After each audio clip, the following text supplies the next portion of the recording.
সাজ্জাদের বাবাই বলছিলেন, সাজ্জাদ যখন রাস্তায় নেমে আসে, সাজ্জাদের বাবা কী জন্য তুমি রাস্তায় নেমে আসবে, এটা নতুন বাংলাদেশের জন্য।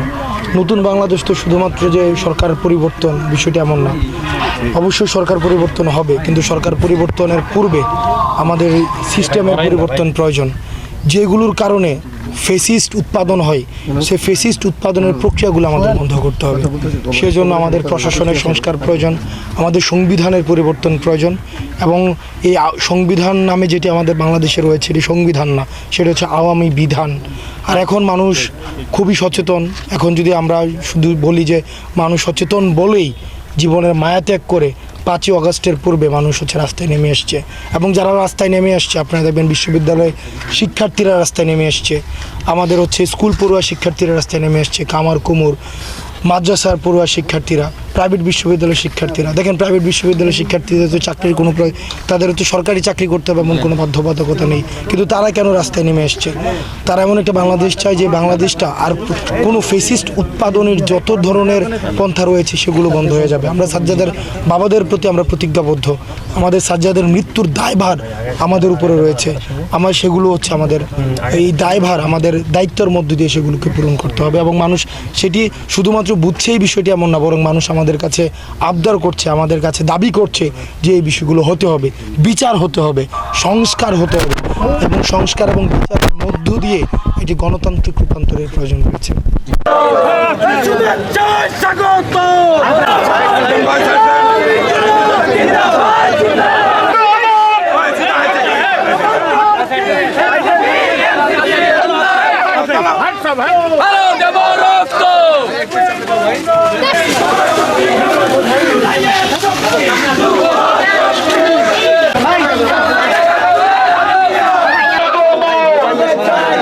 ঠিক আছে, হ্যাঁ তোমরা আমার সন্তান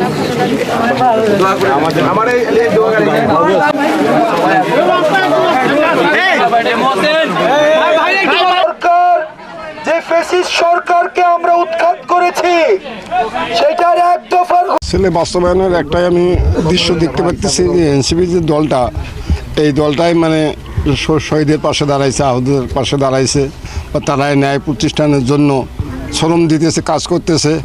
আমি দোয়া করি এই দলটাই যেন আল্লাহ পাক কবুল করে, আমিন আমিন। এটাই আমার চাওয়া পাওয়া, আমার ছেলের স্বপ্নের চাওয়া পাওয়া এইটাই ছিল। ফেসিসকে দূর করছে, এখন বর্তমানে ওই ফেসিসে যারা দোষর ছিল তাদের আইনের আওতায় এনে দৃষ্টান্তমূলক শাস্তির দাবি করি আমি।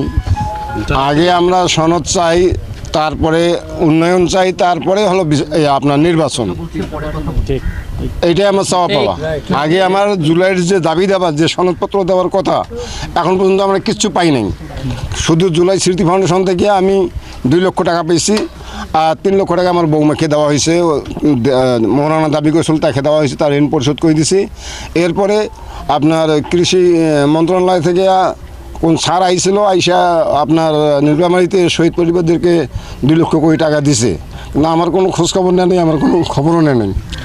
আমি এটা পাই নাই আর কি, এক কথায়। ছেলে বাস্তবায়নের একটাই আমি দৃশ্য দেখতে পাচ্ছি যে এনসিপি যে দলটা, এই দলটাই মানে শহীদের পাশে দাঁড়াইছে, আহতদের পাশে দাঁড়াইছে, বা তারাই ন্যায় প্রতিষ্ঠানের জন্য শ্রম দিতেছে, কাজ করতেছে। আমি দোয়া করি এই দলটাই যেন আল্লাহ পাক কবুল করে, আমিন আমিন। এটাই আমার চাওয়া পাওয়া, আমার ছেলের স্বপ্নের চাওয়া পাওয়া এইটাই ছিল। ফেসিসকে দূর করছে, এখন বর্তমানে ওই ফেসিসে যারা দোষর ছিল তাদের আইনের আওতায় এনে দৃষ্টান্তমূলক শাস্তির দাবি করি আমি।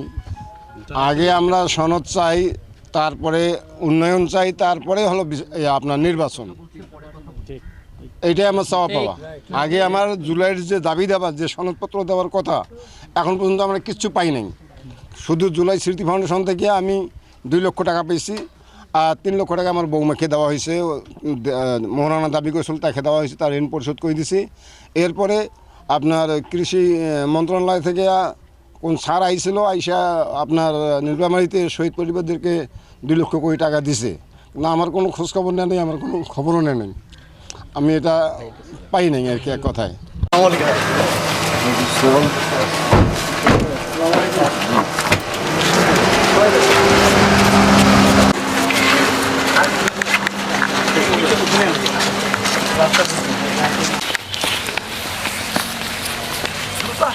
দ্রুত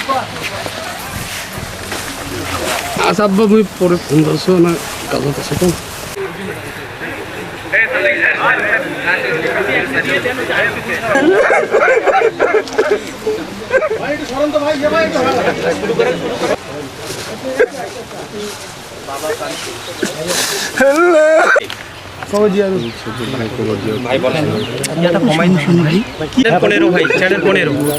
সৈয়দপুরের হাতিখানা কবরস্থানে এবং গলিতে আহত সরকারি হাসপাতালে এসে তার মৃত্যু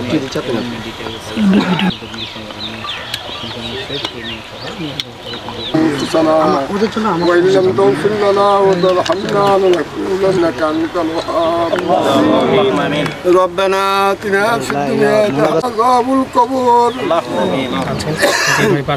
وقنا عذاب بنا وصغيرنا وكبيرنا وذكرنا وانثانا اي رب العالمين যারা আহত শহীদের পাশে দাঁড়াইছে আল্লাহ তাদেরকে আল্লাহ তুমি কামিয়াব করে নিও লা ইলাহা ইল্লাল্লাহ মুহাম্মাদুর রাসূলুল্লাহ আমি মনে ফিরবো না আমাকে মাফ করে দিয়েন পরে আমি 11টার দিকে আমার বাবাকে ফোন দেই